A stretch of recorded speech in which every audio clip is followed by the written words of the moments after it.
মোহাম্মদ ইউনূস কি নির্বাচন করে চলে যেতে পারবে? অবস্থা দৃষ্টে মনে হচ্ছে যে না, পারবেন। সাংবাদিক সহ বেসরকারি সবার সচিবালয়ে প্রবেশ পাশ বাতিল। দর্শক বন্ধুরা, সময় টিভি হাসনাত আব্দুল্লাহ নামে আন্তর্জাতিক আপনার একটি মামলা করে, সেটি হচ্ছে আপনার মানহানি মামলা। বাংলাদেশ সেনাবাহিনী নিয়ে এমন ধরনের তথ্য দেয়, তাহলে বুঝতে হবে যে বিষয়টা কোন জায়গায় যাচ্ছে। বাংলাদেশ সেনাবাহিনী নিয়ে যে তথ্যটা আসছে, এই তথ্যটা নিয়ে অলরেডি সেনাপ্রধান জেনারেল ওয়াকারুজ্জামান সম্প্রতি বাহিনীকে প্রশিক্ষণ দিতেই পাক সেনা অফিসারদের বাংলাদেশে আমন্ত্রণ জানিয়েছেন তিনি, এবং পাকিস্তান থেকে বিপুল পরিমাণ অস্ত্র আসছে, বিপুল পরিমাণ গোলাবারুদ আসছে। বগুড়ায় মধ্যরাতে আবু সাইদ নামে বৈষম্য বিরোধী আন্দোলনের এক নেতাকে কুপিয়ে হত্যা করেছে দুর্বৃত্তরা। শুক্রবার দিবাগত রাতে শহরের নিশিন্দারা পশ্চিমপাড়া এলাকায় এই হত্যাকাণ্ড হয়। অন্তর্বর্তী সরকারের আনুষ্ঠানিক অনুরোধ সত্ত্বেও আওয়ামী লীগের সভাপতি ও সাবেক প্রধানমন্ত্রী শেখ হাসিনাকে ফেরত দেবে না ভারত। এই ঘটনার সম্পর্কে অবগত সূত্রের বরাত দিয়ে এই তথ্য জানিয়েছে ভারতীয় গণমাধ্যম ইকোনমিক টাইমস। দর্শক, গুরুত্বপূর্ণ ভিডিওতে আপনাকে স্বাগতম। দর্শক, আজকের এই ভিডিওতে বেশ কয়েকটি গুরুত্বপূর্ণ ভিডিও ফুটেজ নিয়ে হাজির হয়েছি। এমনকি দর্শক, আজকের ভিডিওর শুরুটা থেকেই বুঝতে পেরেছেন আজকের নিউজটা কতটা গুরুত্বপূর্ণ হতে চলেছে। এমনকি দর্শক, আজকের নিউজে কি ধরনের ভিডিওগুলো আপনারা দেখতে চলেছেন। তো দর্শক, যারা এই ভিডিওটি প্লে করেছেন তাদের উদ্দেশ্যেই বলবো, না টেনে সম্পূর্ণ ভিডিওটি মনোযোগ সহকারে দেখবেন, তাহলে বিস্তারিত বিষয়গুলো আপনারা বুঝতে পারবেন। তো দর্শক, চলুন কথা না বাড়িয়ে আমরা মূল ভিডিওটি দেখে আসি। তার আগে আমার চ্যানেলে নতুন হলে চ্যানেলটিকে সাবস্ক্রাইব করে রাখবেন এবং পাশে থাকা বেল বাটনটি বাজিয়ে দিবেন পরবর্তী ভিডিওর আপডেট পাওয়ার জন্য। এমনকি দর্শক, একটি লাইক দিয়ে দেখতে থাকুন সম্পূর্ণ ভিডিওটি। দর্শক বন্ধুরা, সময় টিভি হাসনাত আব্দুল্লাহ নামে আন্তর্জাতিক আপনার একটি মামলা করে, সেটি হচ্ছে আপনার মানহানি মামলা। বুঝতে পারছেন? মানহানি মামলা। সেই মামলাটা কেন করে আসুন সবার আগে হাসনাত আব্দুল্লাহ একটা স্ট্যাটাস দেখি। দেখেন, আসলে স্ট্যাটাসটা অনেক বড়।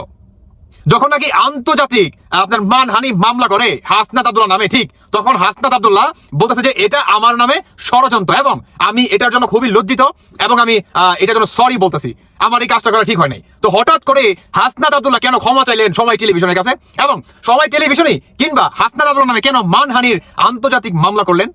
সেটি হচ্ছে আপনার সময় টেলিভিশনের 10 জন কর্মকর্তাকে আপনার যাতে বহিষ্কার করে দেয় সেরকম একটা লেটার দেয়, কিংবা সার্জিস আর হচ্ছে হাসনাত গিয়ে কিন্তু ধমকি দিয়ে আসে, মানে এটা লিস্ট মনে করেন ধরাই দিয়ে আসে যে এই 10 জনকে কি চাকরি থেকে বহিষ্কার করতে হবে। যখন নাকি এই ধরনের হুমকি কিংবা আদার্স আর অনেক কিছু দেয়, যখন নাকি আন্তর্জাতিক ভাবে যাদের নামে আপনার মানহানি মামলা, কারণ আমাদের বাংলাদেশে তো তাদের বিরুদ্ধে আপনি যদি একটা জিটিও করাতে চান, আপনার জিটি নিবে না, প্রত্যাহার করে দিবে, উল্টা আপনারা কি মনে করেন জেল হাজতে মনে করেন ভরে দেওয়া হবে, একদম স্মুথ ভাবে আপনাকে ভরে দেওয়া হবে। কিন্তু হঠাৎ হাসনাত আব্দুল্লাহ আজকের ঘটনা, আজকে কেন তিনি সরি বললেন? এক সরিতে কি সবকিছু হয়ে যাবে? ক্ষমতা কি চিরস্থায়ী? হ্যাঁ, আমি বলতে চাই হাসনাত আব্দুল্লাহ, আপনি যে বর্তমান সময় টেলিভিশনকে, উমুক টেলিভিশনকে লিস্ট ধরাই দেন যে, এবং আঙ্গুল এভাবে উঠিয়ে মনে করেন হুমকি দেন, আপনি কোন জনগণের ম্যান্ডেটের মাধ্যমে আসছেন? আপনি কে? আমাদের বাংলাদেশের সংবিধানে কি আছে? হ্যাঁ, আছে? নাই তো। তাহলে আপনাদের প্রত্যেকটার বিচার হবে। বগুড়ায় মধ্যরাতে আবু সাইদ নামে বৈষম্য বিরোধী আন্দোলনের এক নেতাকে কুপিয়ে হত্যা করেছে দুর্বৃত্তরা। শুক্রবার দিবাগত রাতে শহরের নিশিন্দারা পশ্চিমপাড়া এলাকায় এই হত্যাকাণ্ড হয়। বগুড়ার বৈষম্য বিরোধী আন্দোলনের সমন্বয়ক সাকিব খান সাইদের হত্যায় তীব্র ক্ষোভ জানিয়ে দ্রুত এর তদন্ত ও বিচার দাবি করেছেন। তিনি আরো জানান, সাইদ আন্দোলনের সময় একটি হত্যা চেষ্টা মামলার বাদী ছিলেন। এসএম আবু সাইদের তথ্য ছবিতে প্রতিবেদন। স্বামীকে হারিয়ে ছোট সন্তানকে কোলে নিয়ে আহাজারি করে যাচ্ছেন বৈষম্য বিরোধী নেতা সাইদের স্ত্রী লাজিনা বেগম। পরিবারের সদস্যরা জানায়, শুক্রবার রাত 12টার পর কে বা কারা তাকে মুঠোফোনে বাড়ি থেকে ডেকে বের করে নেন। দীর্ঘ সময় পরেও বাড়ি না ফিরলে পরিবারের সদস্যরা খোঁজ করতে বের হন। এ সময় বাড়ির সামনের সড়কে তাকে রক্তাক্ত অবস্থায় পড়ে থাকতে দেখে উদ্ধার করে বগুড়া শহীদ জিয়াউর রহমান মেডিকেল কলেজ হাসপাতালে নিয়ে যান। সেখানে চিকিৎসক তাকে মৃত ঘোষণা করেন। কাছে কেউ নিয়ে গেছে, নাতে তো নিয়ে যাওয়া সম্ভব নয়, কেউ হয়তো নিয়ে গেছে, তারপরে এই ঘটনাটা ঘটে। ভাই কোনো অন্যায় কাজ করেনি, হত্যা করেছে, তাদের শাস্তি চাই। আমরা যদি সুষ্ঠু বিচার তদন্ত না পাই, এই ঘটনা পুনরাবৃত্তি ঘটবে। আমাদের পাড়ার ছেলে হিসেবে ওর ওই রকম পর্যায়ে কারোর সাথে দ্বন্দ্ব আমরা কখনো দেখি নাই। পুলিশ জানায়, হত্যাকাণ্ডের সম্ভাব্য সব কারণ সামনে রেখে তদন্ত শুরু হয়েছে। দ্রুতই জড়িতদের শনাক্ত করে আইনের আওতায় আনা হবে। আমরা সচেষ্ট আছি, মানে কয়েকটি টিম পোশাকে এবং সিভিলে কাজ করছে। আশা করছি খুব দ্রুততম সময়ের মধ্যে আমরা এই হত্যাকাণ্ডের রহস্য উদ্ঘাটন করব। এদিকে বগুড়ার বৈষম্য বিরোধী আন্দোলনের সমন্বয়ক সাকিব খান জানান, আন্দোলন চলাকালে শিবগঞ্জের একটি হত্যা চেষ্টা মামলায় বাদী ছিলেন সাইদ। এছাড়া আন্দোলনের পুরো সময়টাই শিক্ষার্থীদের সঙ্গে রাস্তায় ছিলেন। তার হত্যাকারীদের কঠোর জবাব দেওয়া হবে। অন্তর্বর্তী সরকারের আনুষ্ঠানিক অনুরোধ সত্ত্বেও আওয়ামী লীগের সভাপতি ও সাবেক প্রধানমন্ত্রী শেখ হাসিনাকে ফেরত দেবে না ভারত। এই ঘটনার সম্পর্কে অবগত সূত্রের বরাত দিয়ে এই তথ্য জানিয়েছে ভারতীয় গণমাধ্যম ইকোনমিক টাইমস।